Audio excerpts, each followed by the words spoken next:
So once you've opened your photograph in Lightroom, we're going to change this to a mono photograph. So there's a few ways you can do that. So you can slide the saturation down like this. And if you want to put it back again, double click. You can also go to the color profile and select monochrome. So you can see it there changing. You can also go to the presets at the bottom and you'll have lots of different black and white filters. So you can see they're changing in very different ways. You can also do this by pressing V or, as we've seen, changing the colour treatment at the top, the profile, to monochrome. So there's quite a few simple ways that you can do this. The next thing that we're going to do is work on the skin. If the skin's too bright, what we want to do is look at our highlights, so you can see how it's kind of changing here. So we want a very kind of moody photograph, so we're really going to kind of take the highlights down, and because the next thing we're going to do is increase the contrast, which is here. So you can see, so if we're playing with these two together, we really want to get kind of a gritty photograph out of this edit that we're doing. Again, this is kind of to your own taste, but have a play around with the different sliders. You know, you might want to play around with the shadows as well, to bring a bit more detail back into the face. So we can see here we're getting a bit more detail in his hair and in his beard as well.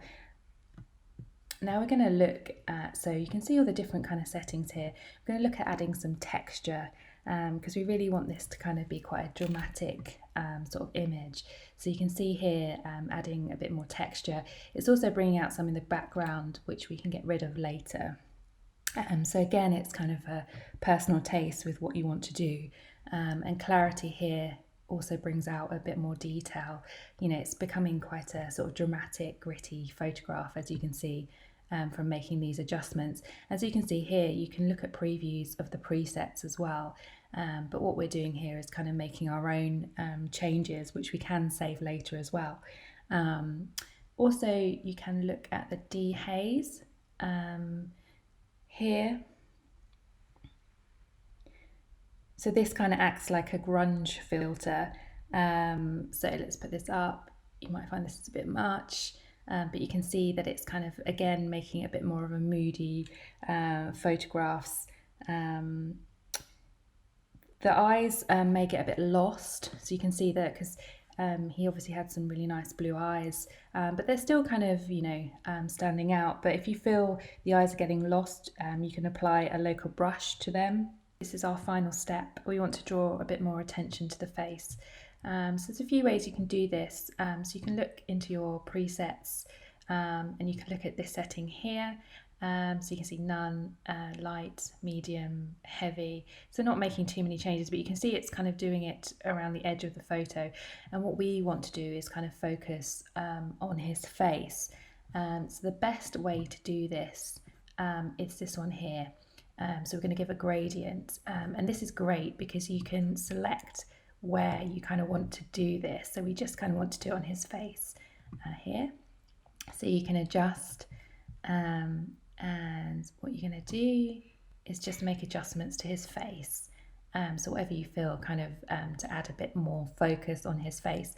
And this is great because it's not doing a global change. It's just making those changes to his face. So this is a great thing to kind of use if you just want to work on certain areas of your photograph. And once you're happy, leave that like that. And so with all the settings, you can reset your sliders automatically. Some other settings to think about, so you can choose edit settings to copy. So we can look at all the things that we've done in this edit, and you can copy them. So this is really great if you want to kind of save these and do this again. You can also edit in Photoshop. I'm going to show the histogram. That's quite useful as well, to see kind of what's going on. So there's lots of useful things that you can use in Lightroom, and So you've got the healing brush, you can do a crop, which is also really great. And once you're happy with all the kind of changes you've made, you can save this. And this is your sort of more moody, gritty photograph. You can also go back and see what the original looked like, so you can kind of compare and see if you want to do any further edits or kind of move things back again.